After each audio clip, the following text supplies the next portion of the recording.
حضور صلی اللہ علیہ وسلم کا انتخاب۔ روایت دیکھیں، عن واصلة بن الأسقع رضی اللہ تعالی عنہ قال قال رسول اللہ صلی اللہ تعالی علیہ وسلم۔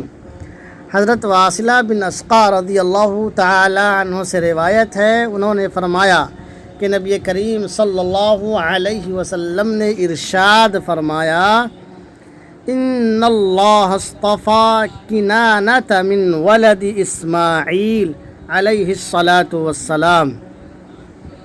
اللہ تبارک و تعالی اولاد اسماعیل سے کنانہ کا انتخاب فرمایا۔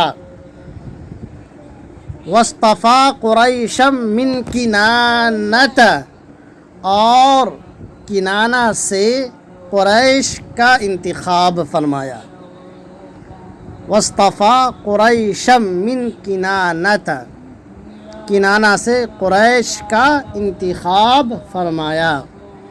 واصطفیٰ ہاشما من قریش، اور قریش سے ہاشم کا انتخاب اللہ تبارک و تعالی نے فرمایا۔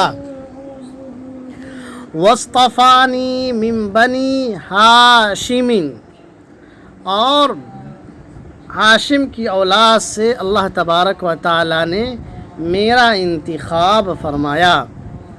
تو معلوم ہوا کہ حضور صلی اللہ علیہ وسلم کا انتخاب اللہ تبارک و تعالی نے کس طرح انتخاب فرمایا۔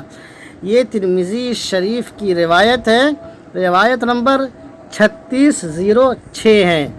مزید اس طرح کے ویڈیو دیکھنے کے لیے آپ او اے ندوی چینل یوٹیوب پر سبسکرائب کر لیجئے۔